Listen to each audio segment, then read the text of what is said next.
que surge en un determinado lugar del universo, que es concretamente Europa, no toda Europa, sino fundamentalmente Francia, Inglaterra y Alemania, en los siglos XVIII y XIX, aun cuando ya hay algunos atisbos en el Renacimiento, en el siglo XVI. ¿Y cuál sería el ideal central? Es difícil resumirlo, pero podríamos decir el predominio del individuo, de la libertad, de la idea de progreso, la racionalidad, el laicismo. Esos serían algunos. Ajá. Es decir, que una concepción diametralmente opuesta tanto a la de Oriente como a la de los pueblos primitivos, incluido las civilizaciones precolombinas, como de la propia civilización occidental medieval, muy bien, así, anterior a la modernidad, que sí que tendrían una concepción completamente distinta, donde el individuo no es subsumido por lo colectivo. Que habría un corte. Un corte. Esa idea que nace en un determinado momento y en un determinado lugar es, no obstante, una idea universal. Es decir, porque los que lo atacan dicen, bueno, es una expresión de esa época, no es válida para otras épocas, es una expresión de europea, eurocéntrica, etcétera. No, es una expresión universal. Nace en algún lugar, pero bueno, del mismo modo que esa es la pretensión de la modernidad, de ser universal. Del mismo modo que hoy se cuestiona. Eso es lo que se cuestiona. La universalidad de esa pretensión, de ese proyecto. Claro, pero el hecho de que nazca, es decir, la teoría copernicana, bueno, nace en Polonia, pero no quiere decir que sea válida para Polonia, es válida para todas. Es decir, en alguna parte tienen que nacer las ideas. Bueno, pero ¿no? Pueden quedar marcadas. Pueden quedar marcadas. Por Yo no, claro. Eso es lo que se discute. Eso es lo que se discute. Bueno, vamos a Fernando Savater. Él señala como núcleo, en el Humanismo impenitente, que es uno de sus libros, señala como núcleo de ese movimiento, de esa cultura humanista, la autonomía del hombre, el hombre como creador de sus propios valores. El hombre ya no los recibe desde afuera, desde una instancia trascendente, sino que él crea sus propios valores. Y en esa línea reivindica después a Nietzsche o a Sartre, que completan, digamos, ese desarrollo humanista, ese hombre autoproductor de sí mismo. Y critica como disolventes o como peligrosos para esa teoría a muchos de los grandes contemporáneos o de los prestigiosos contemporáneos, entre ellos en primer lugar Heidegger, que lo ve como un enemigo de la libertad. Y también a los posmodernos como Lyotard o como Foucault, o algunos de los autores tratados por los posmodernos o los estructuralistas. Ya él avanza también contra los estructuralistas. Bueno, ¿cómo ves vos eso? Sí. Esta posición de Savater. Yo coincido con estos actos, coincido completamente, por ejemplo, con respecto a Heidegger, yo creo que es uno de los pensadores más funestos, y más funestos justamente por la importancia y por la grandeza que tiene, no es un pensador de segunda línea. ¿Estarías de acuerdo con el libro de Farías que lo denuncia totalmente, como nazi? Más aún te digo que yo en un libro anterior a que apareciera el libro de Víctor Farías, que me parece un libro excelente, yo en un libro mío, Los Señales de la Memoria, justamente desarrollaba la misma idea de Farías sin conocerlo. La idea de que Heidegger, porque los defensores de Heidegger, bueno, pretenden pasar por, no fue una cuestión circunstancial, un oportunismo. Y que el pensamiento filosófico sería independiente no es de tal esa posición. Cosa. Primero porque la filosofía de Heidegger es una filosofía de compromiso, compromete a todo el hombre. Y segundo porque está implícito el nazismo, implícito, por ejemplo, en El Ser y la Nada, en el capítulo donde habla sobre el pueblo. Y explícito, por ejemplo, en los cursos que dio en la década del 30, en plena época de Hitler, introducción a la metafísica, ahí está explícito. ¿Ser y tiempo? No, Ser y tiempo sería donde está implícito.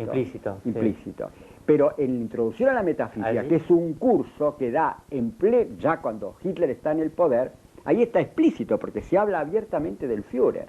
Y eso él después lo vuelve a publicar, está en castellano incluso, se puede encontrar acá, él lo vuelve a publicar después de la guerra y ni siquiera suprime los párrafos donde habla sobre el Führer, un concepto filosófico del Führer. Es decir que yo no creo que se pueda salvar a Heidegger, aparte de estar la correspondencia con Marcuse, cuando Marcuse le pide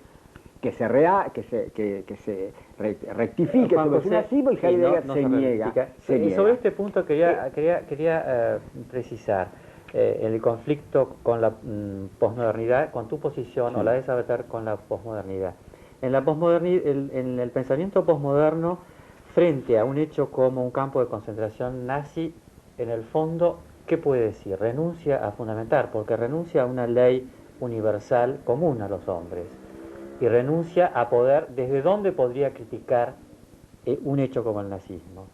Yo veo que se quedan sin respuesta. Claro, en realidad yo empiezo por aclarar que el posmodernismo, o la posmodernidad, como posición filosófica, no existe.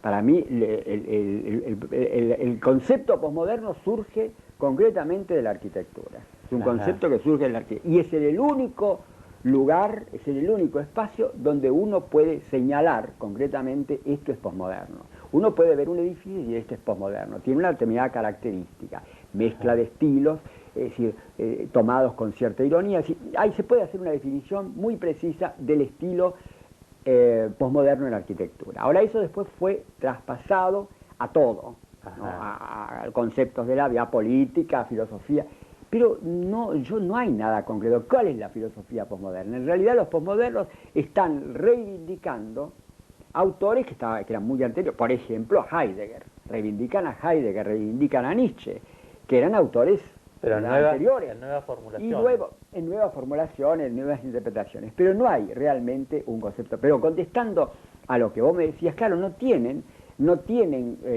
para responder, porque empiezan por negar el concepto de hombre y de humanismo. Ajá. Porque ellos consideran de que eso justamente formaría parte de la ideología del iluminismo, que corresponde a una época y a un espacio determinado. Por lo tanto, ellos dicen, Foucault lo dice claramente, el hombre ha muerto. Ese es el gran descubrimiento de Foucault. Entonces, si el hombre ha muerto, si el humanismo no tiene sentido, no es más que una idea del siglo XVIII, ¿desde qué perspectiva hablar de los derechos humanos? ¿Desde qué perspectiva hablar de Ahora, eso podría ser una tragedia y, sin embargo, ser una necesidad. Es decir, nos hemos quedado sin fundamentos. Podríamos llegar a un momento de sinceridad y decir, lamentablemente, pero no los tenemos. Bueno, yo creo que los fundamentos serían no de volver al siglo XVIII, sino que el iluminismo, en realidad, más que haber fracasado, como pretenden los posmodernos, porque ser tu un cambio posición te podría decir, sos un reaccionario de progreso. No, porque yo digo, el iluminismo no es que haya fracasado, que sea un cayó en realidad, no se cumplió. Se quedó a mitad de camino. Lo que hay que hacer es cumplir los proyectos. Que para vos no ha quedado sin cumplir de ese proyecto? ¿Cómo lo caracterizarías? ¿Emancipador? Emancipador, sí, bueno. ¿Pero no crees que las grandes catástrofes de nuestro siglo, las grandes opresiones, los problemas que ha ocasionado la tecnología, la nueva sociedad, son consecuencia de algo que estaba en germen? No, justamente yo creo. Por ejemplo, se suele acusar, es muy característico de los postmodernos, acusar, ¿no?, al iluminismo y en general al racionalismo, al pensamiento racionalista que surge siglo XVIII y XIX, acusarlo de los grandes crímenes del siglo XX, por ejemplo, del estalinismo y del nazismo, ¿no? Eso es muy común. Con respecto al estalinismo, con respecto al nazismo, es muy claro. El nazismo no surge de la ciencia, del pensamiento científico, racional y técnico, como se suele decir. Es decir, Alemania, que era el país, ahí tienen Alemania, que era el país más culto y más progresista, y termina en el nazismo. Pero en Alemania había toda una corriente contraria a eso en el siglo XIX. Bueno, pero las era el revoluciones, romanticismo. el pensamiento revolucionario es un pensamiento sangriento, un pensamiento que ha creado grandes dictaduras, grandes opresiones. Y ese pensamiento está vinculado directamente a la Ilustración, sí, pero a la por ejemplo, racionalidad, a una idea del hombre universal. Pero el caso del estalinismo habría que, eso es más difícil resumir así, ¿no? El caso del nazismo es muy simple, es una expresión del romanticismo antirracionalista. El caso del estalinismo es un caso mucho más complejo. Evidentemente surge de una idea humanista, de una idea, en cierto modo, racionalista. Pero ahí se realiza en un país muy especial, que es Rusia, que es un país semiasiático, ¿no? Es cierto. Stalin, Pero no nos olvidemos que Stalin es un hombre del Cáucaso. El Cáucaso es una región casi asiática, sí, con una mentalidad estamos... mágica y simbólica. Entonces todo eso se tergiversa totalmente. Entra toda una serie de elementos, de factores, es muy complejo, que son completamente distintos.